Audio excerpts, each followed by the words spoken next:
I'm going to give everyone just a few seconds to get logged into our weekly webinar on immigration COVID updates for employers and foreign workers. And if you're curious as to how we select the topics each week for the seminar, well, actually they come from you. We take the questions that we receive post-seminar and we understand what the focus is for the individuals, and we try to take a deeper dive into the discussions so that we are able to do two things: not only inform you, but also give you some guidance, a tutorial, if you will, on crafting your own pathway in these difficult times, giving you options and strategies that can help you on your own journey. So let's get started. Before we get started, if you have missed some of our previous videos where, please subscribe to our YouTube channel. We're going to be adding valuable content to that every week.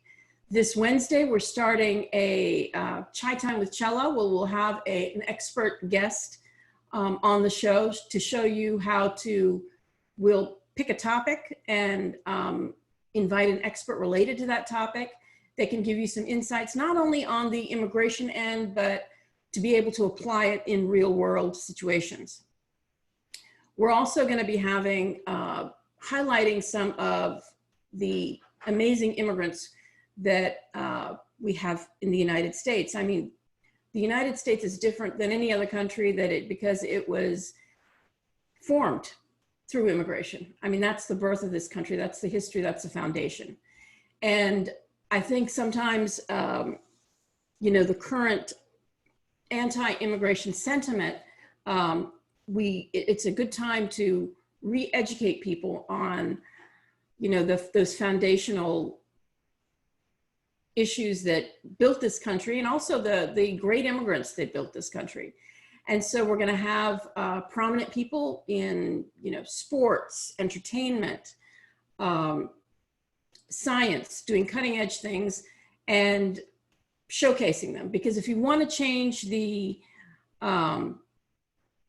misconception, you have to be part of the dialogue. So we're hoping to be part of that dialogue. So tune in Wednesdays for the Ask the Expert and our feature on some immigration stars. So let's get started. So the agenda for today is basically talking about how to deal with status disruptions in the midst of the COVID epidemic, where you have travel restrictions and people have, they're capping out on their time availability on their immigration status, whether it's an L or an H, or they want to know, if I can't leave, what are some options that I have? What is it about extensions that, especially because premium processing is suspended? So we're going to try to address those and give you some how-tos to help you navigate through this process. Last week we addressed the president's proclamation. And as we said, it really was very focused and impacted those individuals who are here in the who are overseas in the permanent residence process. But it had a lot of exclusions as well. The one thing we wanted to highlight about that was that there was a provision in there that they would revisit it within 30 days with suggestions from the USCIS and DOL on how this ban is impacting the United States economy because so many people are unemployed. So we'll keep you posted. And if you want to listen to our podcast of last week, please subscribe to our YouTube channel, where you will be able to avail yourself of all this content and, information on the practical applications of how to navigate through your immigration process. The other thing is we try to get out information as quickly as possible. So follow us on Twitter, like our Facebook so you can get the latest information as and when it happens. So check the YouTube channel out so you can get caught up if you were not able to attend last week's webinar. Now, status options during COVID can be very disruptive. It can be very stressful. So what is it that you need to think about? Let's say you need to extend your status, or you're amending your status to search for new employment. Do you depart the country? Do you change your status in the US? What are some things that you need to be thinking about when you're trying to identify which strategy works for you? Well, one of the things is the processing times. Now, as we said, for change of status, for most people, change of status is you're changing from maybe an H or an L to an F1 or a B2, if applicable. That's filed with an I-539. So there's never been premium processing for that. And when you're changing status, you have to wait till the approval comes in, which is different than when you're extending status. You have to look at what your period of authorized stay is, to see if you can avail yourself of the 60-day grace period, if it's applicable. There are certain situations where, you'll be able to stay in the United States if you change your status, but you may not be able to work in the United States. And then finally, how do you change back from the previous status to the current status that you have that's work authorized? How easy is it? So the important thing is anytime that you file either an extension of stay or you file for a change of status, it is important that you file it prior to the expiration of your current status, or prior to, anything that can would lead you to be in, unauthorized status, like termination and so forth. You want to file that change of status timely.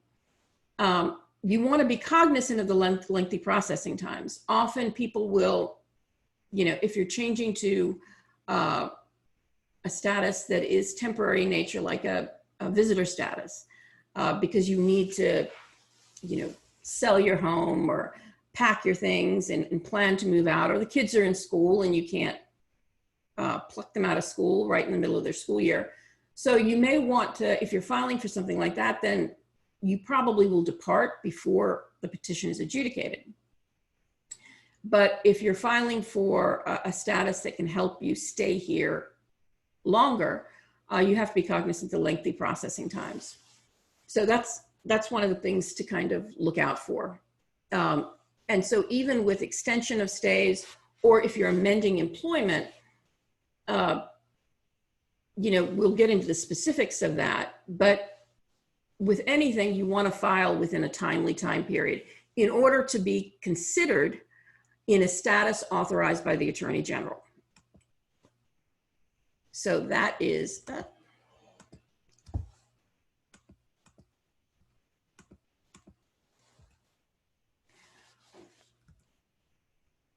Okay, I want to make sure. Okay, work authorized status. When you're filing an extension for a current status and you're extending that same status, when you file timely, that means prior to its expiration, then you are given, there's a different I-9 provision that allows you to work for 240 days while that extension is pending.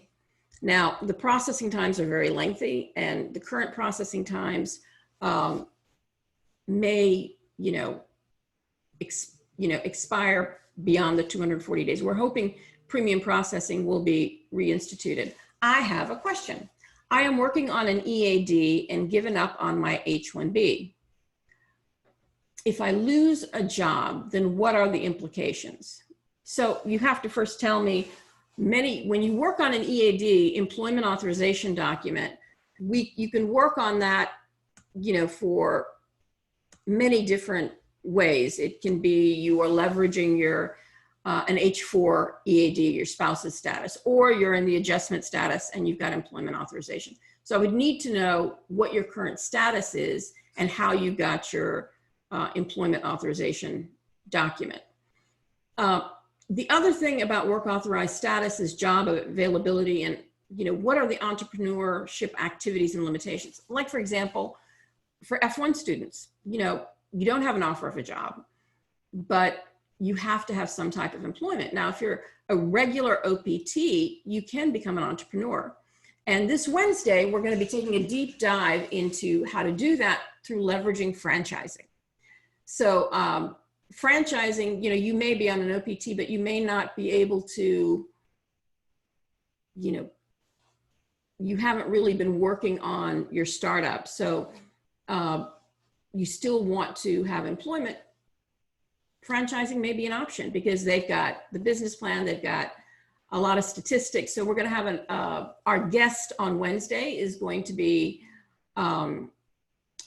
someone that works with Trans World Advisors that is very, they're the leaders in selling and buying businesses as well as franchises. So he's going to talk us through, it's actually going to be Shaker Cello, somebody I kind of know, that's going to talk us through what the mechanics are in the whole franchising side and how to leverage not only with the F1, but how to leverage that if, you're thinking of an L or you're eligible for an E2. And so we're not only going to talk about how the status, how you can leverage it with the status, but what's the progression? If you're OPT, you only have a very specific 1-year period, what next? So we're going to try to map out the how-to of getting you through your immigration steps while being able to avail yourself of a ready, available business. So there is another question. Let me see what the question states. If employees on an H-1B wants to travel to India for medical treatment, we as the employer want to retain the H-1B status of the employee. We are bound to provide FMLA benefits to the employee on additional, are we bound? Okay. Well, the rule is not, the Family Medical Leave Act only applies to businesses of a certain size. So it depends on your size. The other thing is, do you offer that to all your other employees, non-H-1B employees? If you don't, then you are not bound to offer that to your current employee. It just depends on A, your policy, and B, your size to see if you're mandated to provide Family Medical Leave Act. Otherwise, what your employee would do, if you are not, is they would take personal leave. I would make sure that they request the leave. Yes, we do offer to other employees. We're about 60 to 120 number of employees in the organization. Then if you do offer that to other employees, you have to, there's a provision within the H-1B regulations that whatever benefits you offer non-H-1B employees, you have to offer that to the H-1B employee. So you have to make sure that you abide by whatever your company policy is on taking family medical leave. The other thing is you want to make sure, most Family Medical Leave Act plans have a specific duration in process. So you want to make sure that you document this communication with the employee through email and make sure that you have some sort of confirmation from the employee that they understand what the terms and conditions of the leave are. Yes, even if the employee is out of the country. There has been one, at least, DOL case where they have stated that, before we were, the laws, the immigration regulations, we would state apply to those only in the United States from a jurisdiction perspective. But there has at least been one DOL case where they sanctioned an employer for not abiding by their leave. So because the leave offer, the request of the leave and the offer would be done within the United States, then therefore that would be the trigger. And so you want to make sure that you comport. You don't have to necessarily give the employee any more benefits than you give your non-H-1B employers, but you would have to give them at least similar benefits. So if you would like, email us at info@cellalaw.com, and I'd be happy to answer it in greater detail for you, to help you out with this issue in more specificity. Again, the email is info@cellalaw.com, and we'll be happy to provide that assistance. So I'm talking about entrepreneur activities, and okay. Another question. I am here working on an L-1B. My visa is valid until 2022, but my petition expiry date is September 2020. In this situation, what would be my next step? How easy is it to get my petition extended for the next 2 years until my visa stands active? Well, here is the issue. A visa is only a mechanism to enter the United States. A visa, you don't need a valid visa to reside in the United States. You need a valid visa to enter the United States. What impacts your status in the United States? Your status is impacted by your I-94 card. Okay, so when you enter the US, you are inspected by Customs and Border Patrol, CBP. They look at your visa and your documents, and they issue electronically. So it's not, back in the olden days, they'd hand you an I-94 card. They issue it electronically, and every non-immigrant has the onus to go and review that electronic I-94 as soon as possible. And this is one tip I'd give you today. Make sure you do that fastidiously, because there have been times that CBP has made a mistake. It's easy to get them to change a mistake when it's close to the time that you have entered. If you don't look at it for 6 months and there's a mistake, you won't be able to get it rectified. Moreover, that is your status document. So if they have cut you short, even if it's through error, that dictates your stay in the US. So you always want to review it. So if you're on an L-1B, you are permitted to have L-1B status for 5 years. So if your I-94 card is expiring September 2020, and maybe you've only been here for 2 years. So if you have only been here for 2 years, you would be able to get your petition extended thereafter. The person previously who asked about the EAD says, I'm a primary EAD holder, not on an H-4 EAD. So that means I would assume you're in the adjustment of status process. If you're in the adjustment of status process, has your I-140s approved and your adjustment's been pending for 180 days, then even if you change employers, as long as you are working in same or similar type of work, then you should be fine. And if you've got an EAD, you have the ability to do consulting on your own. Like I said, Wednesday we're having a seminar on buying businesses and franchises, and what are some things you can do with that in a occupation that's related, same or similar to what you're doing. So, be sure to subscribe and sign up for that particular webinar. I have a couple of questions on chat, and after this, I'm going to go forward for a little bit so we can get through some of this webinar. Oh, no, it was just telling everyone that if they've got a question, you can email info@cellalaw.com. Okay, so work authorized status. So one of the things you can think about doing is maybe leveraging your spouse's status. A lot of times spouses have their own independent status.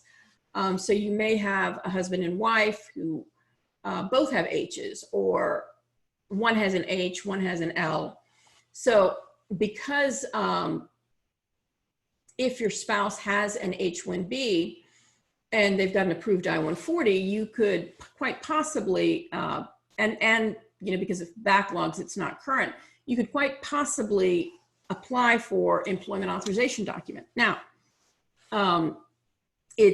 There's lengthy adjudications, and because the application centers are, for new biometrics, people are just having to wait. There will be some delays with getting the EAD, but at least with an EAD, even if you don't have a job, an EAD that is dependent, that's based on a dependent spouse, there is no implication for that. There are implications for other types. Like I said, with the adjustment, you have the onus to show that you will be working in same or similar employment down the road. But you can do that on your own. Same thing with an OPT, you only have a specific period where you can't be employed. All these are employment authorization documents, but the status that you're on dictates what flexibility you have with that. So unlike the H-1B, the L-2, you can apply for an EAD even without worrying about being in a certain stage of the permanent residence process. There's greater flexibility with that. So look at your spouse's status to see if you can leverage their status. Changing back to the original status. Well, you have to show that whatever, let's say you filed for a change of status, either to a dependent status or another type of status. You have to show that no unauthorized work occurred. The other thing you have to show and demonstrate is you filed it timely. That there was no accrual accumulation unlawful presence, because in order to be in a stay authorized by the Attorney General, so a stay authorized by the Attorney General is when you are changing from one status to another, the first status expires, then what status do you have? Because you don't get the new status, if you're changing from an H1 to a B2, and your H1 is getting ready to expire, if you file before the expiration, but while it's pending because of lengthy adjudications, your H1 in fact expires, you don't get the benefit of the B1 status until the petition is approved. So what status do you have in between while it's pending with the two? You are in a stay authorized by the Attorney General. So that's not a specific status, but as long as your petition is approved, you won't be accruing any unlawful presence. So that's what's really critical about, the change of status. So let's say your maximum stay is expiring. We got a lot of questions about people worrying about their maximum stay expiring. And there are different situations when it pertains to H's and L's. So what are some strategies? What are some things you can do if you're maxing out on your H-1B or your L-1? And, like I said, life goes on. Your kids are in school. Maybe, you have a house. You can't just get up and leave, right? You've got to have some time to plan it through. Remember that, for example, on the H-1B, the 60-day grace period that you get, you only get that if you have some time left on your I-94 card. So you get the shorter of either the 60-day grace period or the period remaining on your H-1B.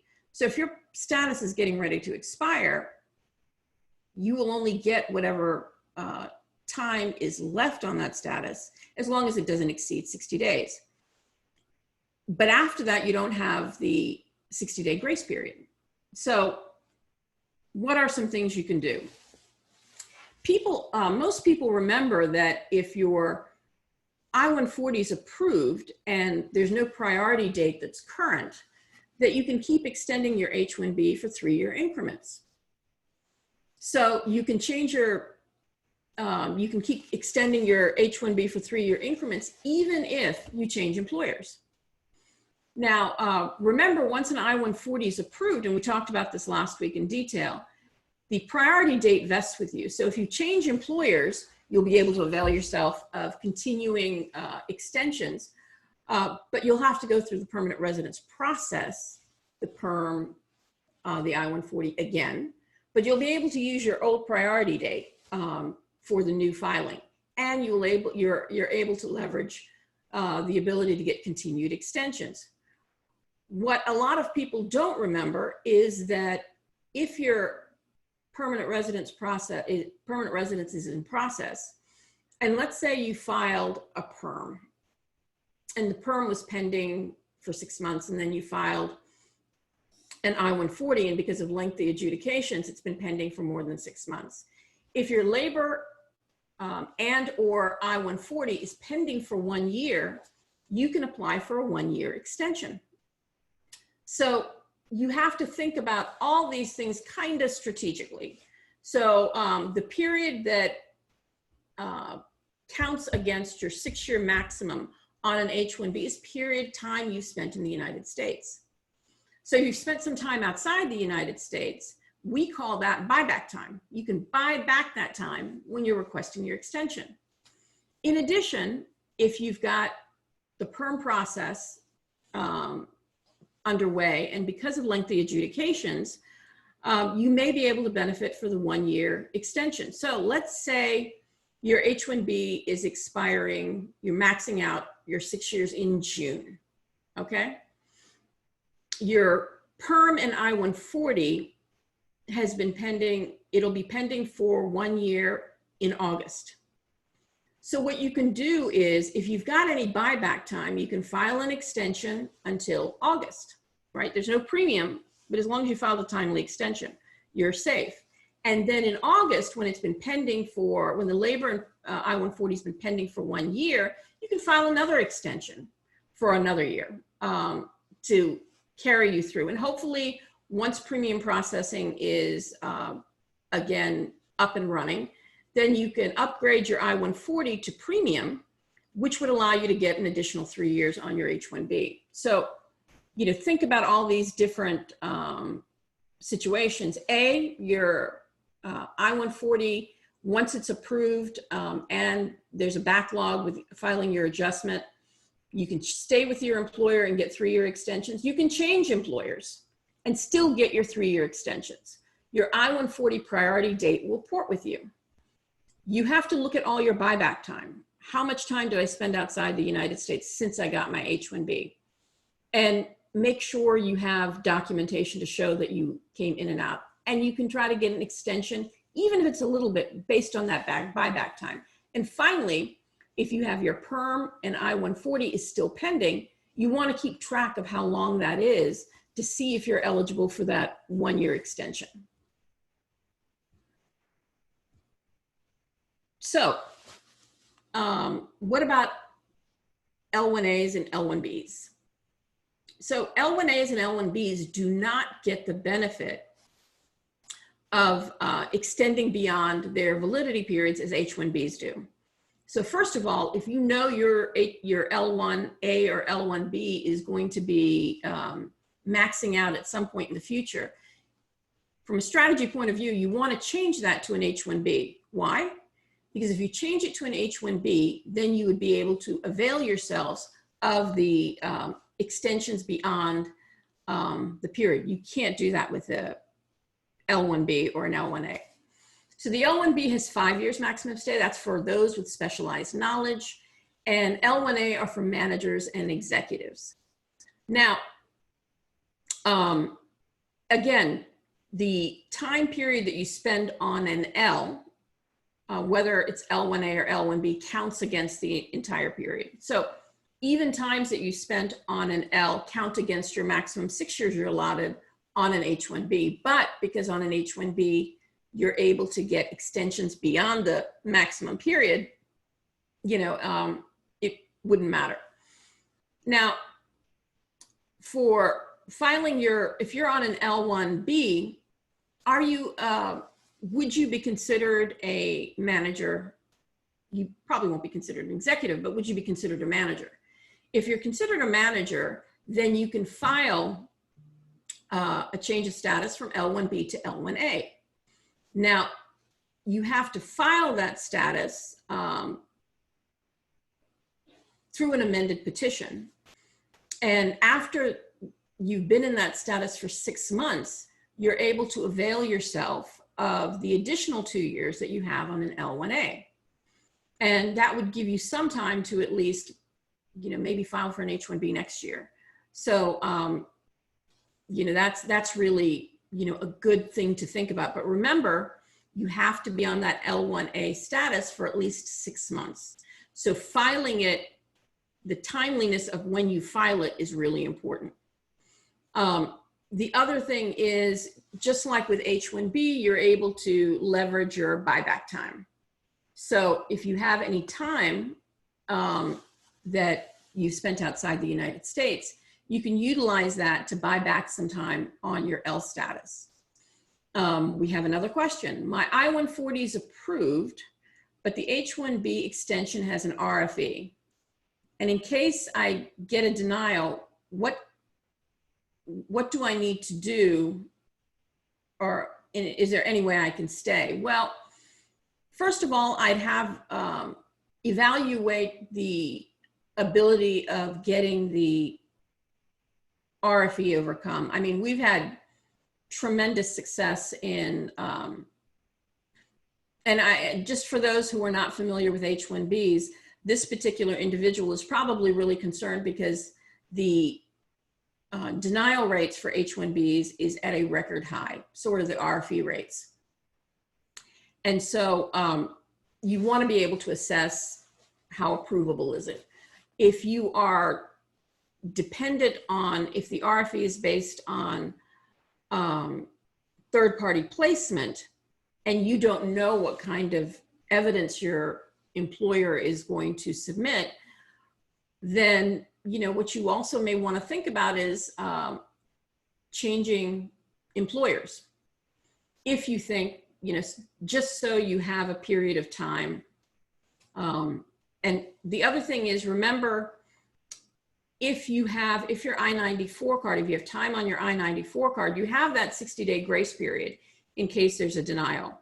We address the 60-day grace period risks in an earlier webinar. So, make sure to subscribe to our YouTube channel and listen to that so you can get the details of what types of risks are, there. But there is that 60-day grace period.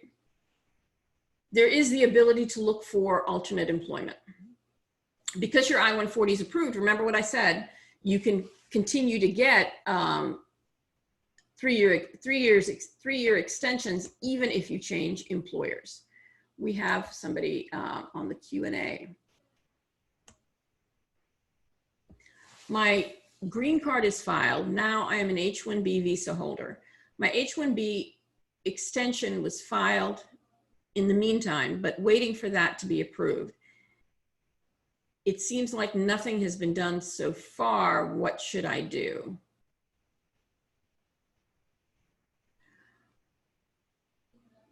Okay, so there's no premium processing right now.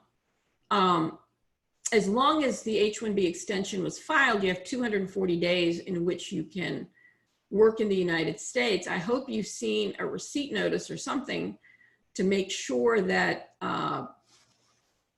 your extension was filed timely. That's really important. And remember, you are responsible for your immigration status. So you have to take some steps in order to ensure that your status is not in jeopardy. So you want to make sure that you've got a receipt notice, and you need that anyway, because if you filed your extension and your H-1B I-94 card is expired, you need the extension if they re-I-9 you, and an employer should re-I-9 you when your previous I-94 card has expired. But it's just proof that you are still in valid status. So I think it's incumbent on any H-1B visa holder to have a copy of their receipt notice for their extension. So at this point, you're just going to have to wait for premium processing to be instituted. So, and when you say your GC is filed, I'm going to assume you mean your I-140 because of length, unless you filed your adjustment of status, and that would change a couple of things. So when you let me know where in the status it is, and if you want to ask me that question independently, then you can email us at info@cellolaw.com and we'll make sure to respond to that. Can I get a student visa when I have an EB-5 application pending? Well, you know, a student visa, just like a B1 or B2 visa, are visas where you have to show your intent to return to your home country. So how I would handle that is I would apply for an F1. And even though you have an immigrant petition pending, given the backlogs with EB-5, as long as it's consular processing, I think you've got, at least it's defensible to say that, hey, yes, I do have an immigrant petition pending, but I have to show that I intend to return, not ever, but I intend to return to my home country at the end of my F1 stay. So as long as you can show that A, the EB-5 is for consular processing, that there's lengthy adjudications, I'm not going to be able to avail myself of that for a while, then I think you would be able to, you know, obtain an F1. Now, the other thing I wanted to let you know is, because somebody brought up an EB-5 question, in 2 weeks we'll be having, like I said, we're having this Ask an Expert seminar. This week we're diving into franchises. And in 2 weeks, we'll be talking about the EB-5 regional centers, and we'll have an EB-5 regional center guest. He's had, I think, at least 5 or 6 projects and been doing this for a really long time, so he can walk us through the mechanics from a regional center perspective. Now, let's say you don't have the ability to extend and you're trying to look for different pathways. You know, if you're on an L, maybe you're eligible for a multinational manager or executive. For some countries, EB-2 is current. So there is a national interest waiver. So you may be able to get an I-140 approved for a national interest waiver. And that, if it is current, what you're able to do when you're able to file an I-140, if it's current, that means there's an immediate available visa number. You can file your I-140 and your I-485 adjustment of status at one time. What does that do? That allows you to get work authorization. Now, work authorization is not going to come in until, you know, maybe 5-6 months, but it is something to consider. And there's no perm required, either the multinational manager executive or the exceptional ability under a national interest waiver. So that may be some things you want to think about. Now, if you've got a previously approved I-140, and now you're eligible, let's say you filed it in EB-3, which is skilled workers, and you've got the ability now, either with your current employer or with a new employer, to file for an I-140, because advanced degree under EB-2, advanced degree not only means master's degree, but it's bachelor's degree plus 5 years of progressive experience. As long as your bachelor's degree, your diplomas and degrees are, you know, equivalent to 4-year bachelor's degree. So you may be able to file that. And if filing the EB-2 would allow you to file concurrently with the adjustment of status, then that, you know, those are some things you want to think about. In addition, there's a lot of other non-immigrant, lesser known options. Now, most people think about changing status to an F1 or changing status to a B1, you know, and the B1 is mainly those who, the only people that should consider the B1 are those that need the additional time, either because their children are in school or there's some other extending, you know, circumstances that, like for example, travel restrictions. that makes it difficult to go back to their home country. I was talking to a gentleman the other day from Australia, and he says, Australia won't even let anyone into their country right now. So he goes, what can I do? So the status options of the B1 would allow you to stay, and they have indicated that they would look at it, so when you file your change of status to B1, you would make sure you put in information about how you can't depart because of the travel restrictions and all these other things. And, because of lengthy adjudications, if the travel restrictions and the circumstances you outline in your change of status application change while it's pending, I would depart. And when you re-enter next time, you would just have all this information with you to show that you did file a timely change of status. If you are thinking of a longer term option, you may want to think of becoming a student again. Now, that wouldn't allow you to continue with a work authorized status. And we talked about, I know that there's a lot of schools that are offering first day CPT. There's a number of risks with that. And so I would look back at our previous webinar where we did a deep dive into first day CPT, same level program, like same level masters, or and your ability to leverage CPT and OPT with the same level of degree and the problems you may have in the future. So take a look at that, because it's a lot of really good information that could help you navigate through this without falling into any immigration pit.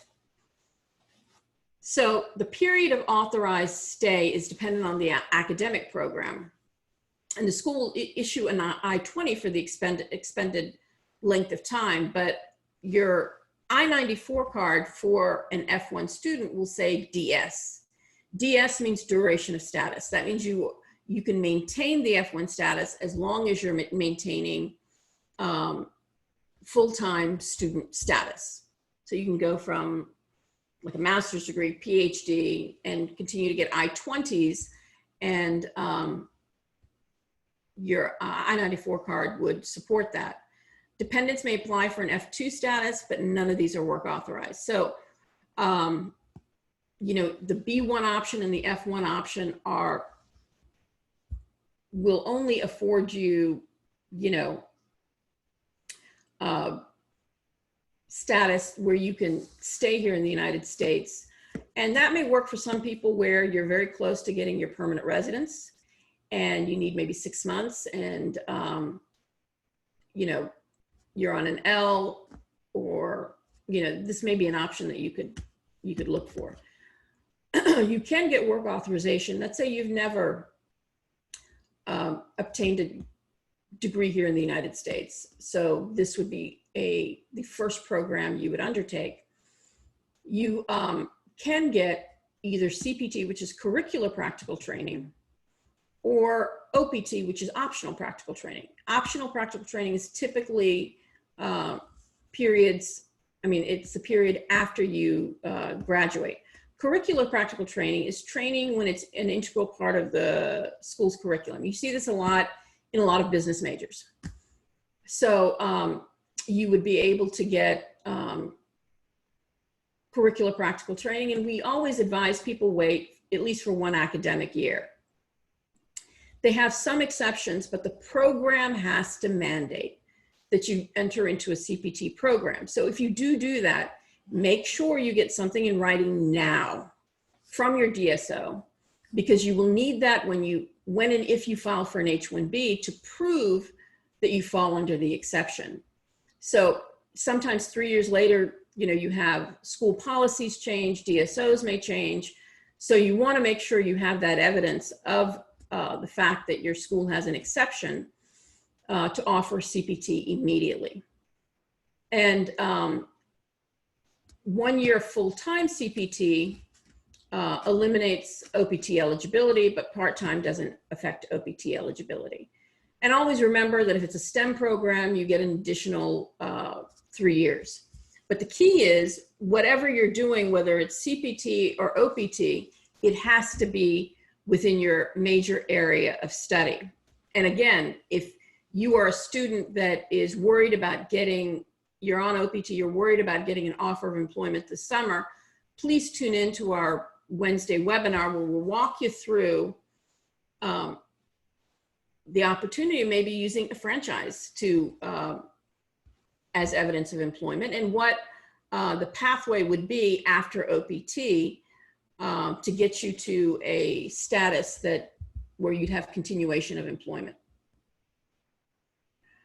Now the U.S., as I had said earlier, you know, the day one CPT issues, the U.S. has issued RFEs. So you know, I hear this all the time from students. If this is a problem, why does the school authorize it? Some schools don't know. Some schools don't care. So especially if you are, you know, in some of the smaller private schools, they may not know all the nuances about these issues. But, you know, and there's some schools, especially these for-profit schools, that are actually enticing students to study with them, particularly because they offer first day CPT. Students think this is a great opportunity, and they enroll in the for-profit school, and they have all sorts of problems, not at the school level, because you'll be issued the I-20 with, remember, if you're going to be, if you're leveraging CPT, you don't need an employment authorization card, but it has to be endorsed on your I-20. So you have to make sure your I-20 has authorized for curricular practical training. And you want to make sure that you have documentation. I said it before, but it's important enough that I'll repeat it again, that you have documentation to prove that the school mandates first day CPT for their program. So you have that when you file your H-1B, because they have been saying, you know, unless you have that proof, the USCIS will say that you failed to maintain your F1 status, and your H-1B can be denied. So they'll approve the petition of the H-1B, but you'll have to go overseas to process your H-1B visa before re-entering the United States. So there can be a disruption in work. When you file your change of status to a visitor visa, like I said, you know, they'll typically only offer it in 6-month increments. There's no, work authorization is not permitted. And there are only certain activities that you can do on a B-1 visa, and we've listed them, like consulting, negotiating a contract, obtaining short-term training. You know, these are some permissible B-1 activities, but you have to be really, you can't be paid by a U.S. source, and there's exceptions with an honorarium, but you have to be really wary, because you don't want to risk, if you filed for a change of status to a B-1 because you want to maintain status, you don't want to then engage in activities that would jeopardize your status. So we've got a couple of questions. Let's take a break for a Q&A. After the I-140 is approved for employer A, do I have to stick with the employer for at least 6 months to be switching to employer B to my priority date? No, you don't. As soon as the I-140 is approved, you can change employers. You don't have to wait the 6 months before switching employers. That's only if you are trying to leverage the portability of permanent residence, where you filed your adjustment of status. So if your I-140 is approved and you filed your adjustment of status, in order to change employers, you should wait for the adjustment of status to be pending for at least 6 months. If you haven't filed your adjustment of status, after your I-140 is approved, you can change employers, and you can still get your 3-year extensions, and you do get to keep the priority date. Once the I-140 is approved, the priority date is vested with you, even if you file a different type of permanent residence process with your new employer. Now, you will have to go through the process again, but with lengthy visa availability backlogs, you know, if you're an Indian national, it's taking 10 to 12 years anyway. So you're really not losing anything, because you get to retain your priority date. I have an H-1B with an I-140 approved, pending 485 adjustment of status. my son turns 21 and we've changed his status from H4 to F1 in September 2020. Will I be able to include him as my dependent if the I-45 becomes available in 1-2 years' time? Now, there's a very complex area of law that's called the Child Protection Act. And if you email us at info@chalalaw.com, we can send you some information about that.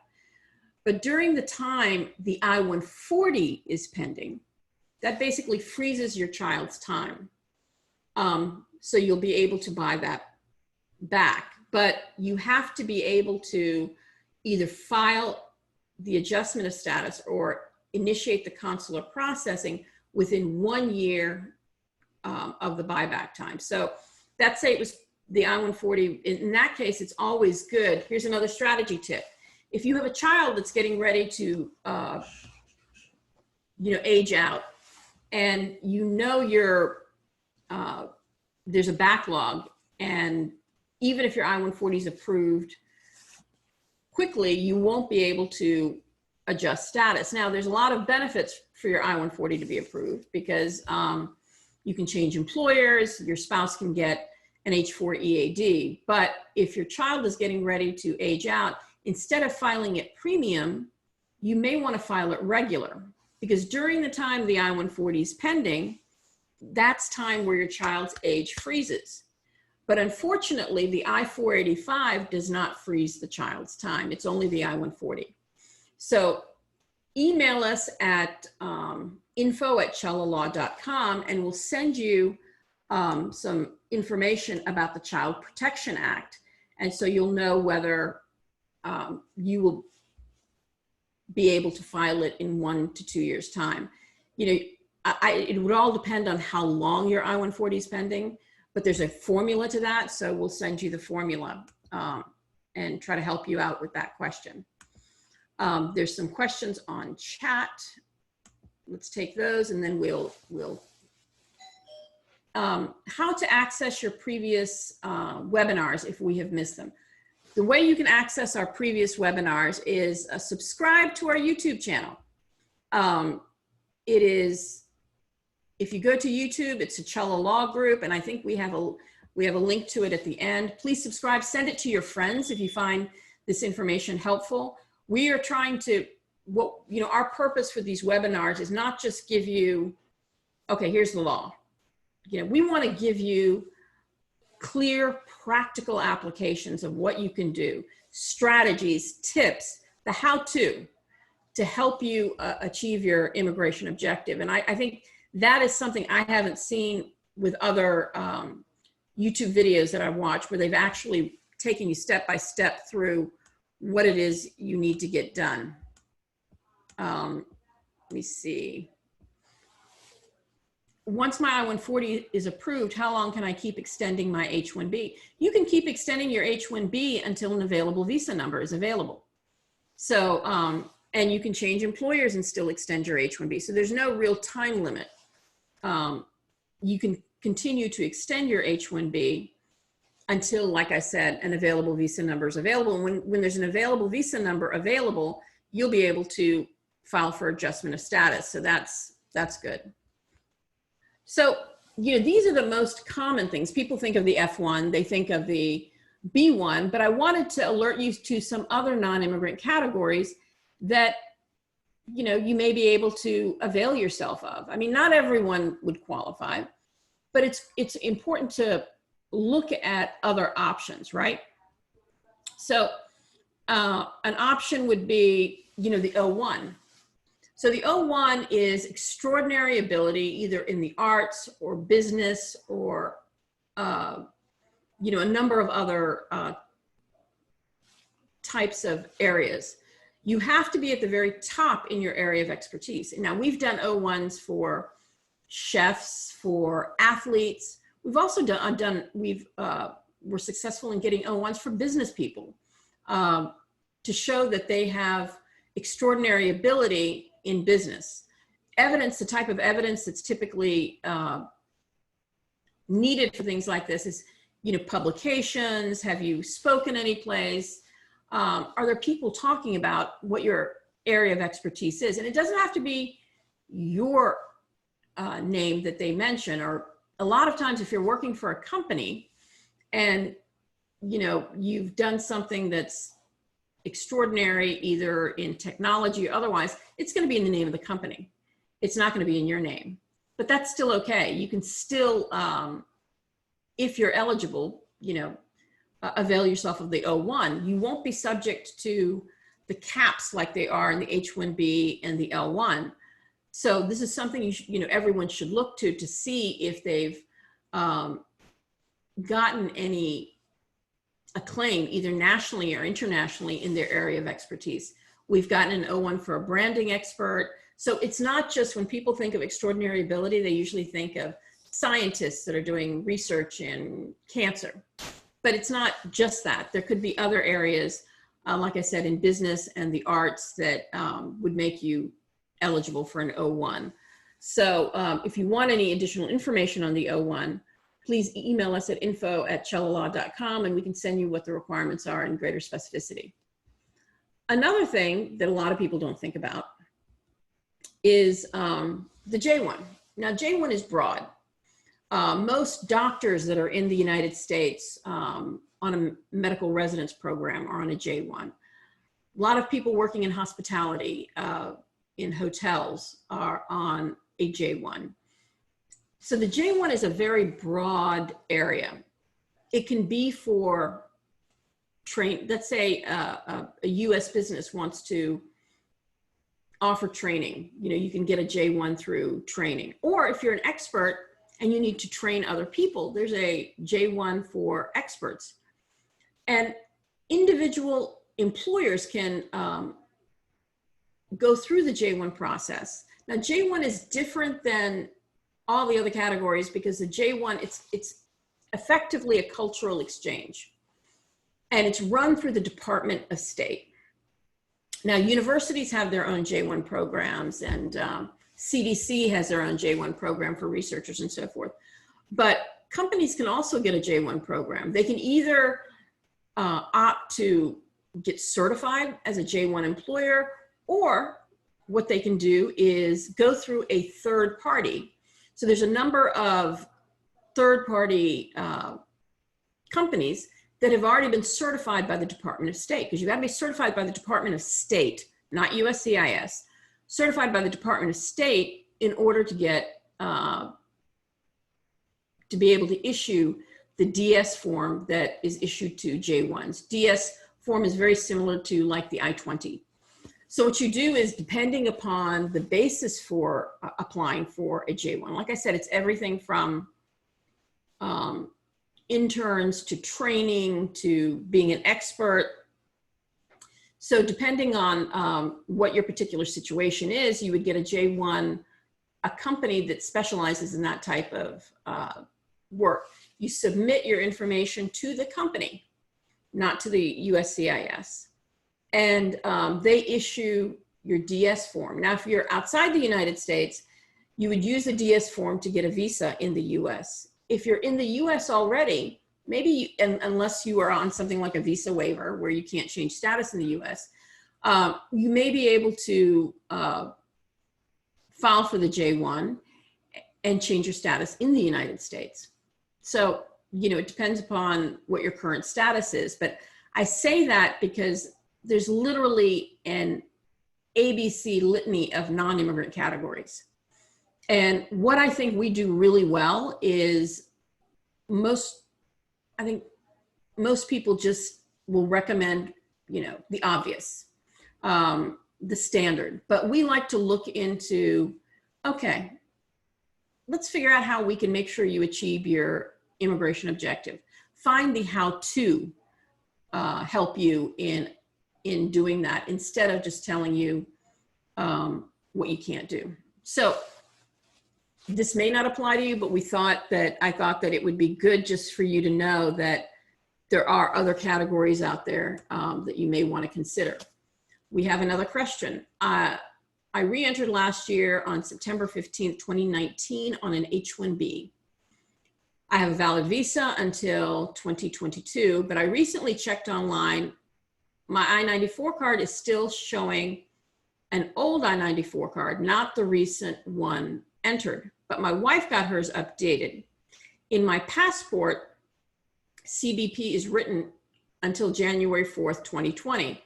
Do I need to contact CBP to update it online? Absolutely. And this is great because it underscores what I was saying earlier. Each and every non-immigrant that's in the United States are responsible for his and her immigration status. You are the one who's going to suffer the consequences.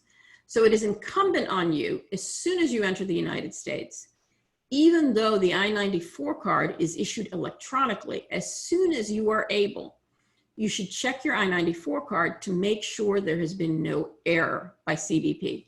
It happens all the time, all the time. So what you would need to do is contact CBP, show them, give them a copy of your stamp, and let them know that the I-94 card has not been updated. And yes, you will need to get the updated I-94 card for your next extension. Not only that, my friend, that I-94 card is what is evidence of your current status. Your visa is not a status document. Your visa only allows you admission to the United States. What CBP has written your admission in your passport is not an I-94 card. That is only a date stamp. Your I-94 card governs your status in the US, and your employer should have asked you for your updated I-94 card when they re-I-9 you. The I-9 process is the process by which employers, all employers, doesn't matter what size, has to, within a specific period, verify the employment status of their employees. And if they have a non-immigrant employee with a date of expiration, they have to put a tickler in their system to say this particular employment authorization document expires on a certain date, and I have to re-I-9 this employee to get their most current document. So you need that I-94 card. Your employer should have requested it for your employment. But more importantly, that is your status document. So I would do that immediately. In most CBPs, they've got an email address specifically to correct I-94 cards. So you go back to the port of entry where you entered, submit, like I said, a copy of your passport, which shows that you were admitted at that time. I would send a copy of your wife's to show you both entered on the same day, and ask for it to be corrected. I hope that helps. So thank you all for joining us today. And oh, the latest update, I almost forgot. The US, we had reported earlier that the US gave additional time or flexibility for issuance of deadlines. And this is for requests for evidence, notice of intent to deny, a whole bunch of slew of other things that we've listed.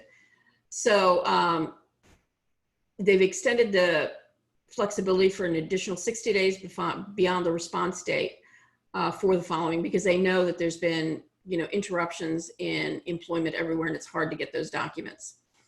So that's good news for everyone, so they don't have to be stressed out if there's some reason why they're not able to get their documents. Remember, we have this webinar series every week. We take questions that we receive at our office, and then we try to take a deep dive to give you some practical applications of how you can address some of the immigration hurdles and concerns that you're having. Please subscribe to our channel. Share this with your friends if you found this helpful. Because we want to make sure that we're able to reach out to as many people as possible. And I'll be uploading shortly my story, and it'll tell you why I'm so committed to making sure information is disseminated. Because we know that immigration is not just a piece of paper. It is very important at your everyday life. You can't sleep sometimes because you're worried about status issues. So we want to make sure that we're able to help and reach out and guide as many people as possible. So please forward it to your friends, subscribe to our YouTube channel, like us on social media, show us a little love. And the reason why it's not just to increase subscribers, but a lot of times when we have some breaking news, it'll come out on social media before it'll come out on any other platform.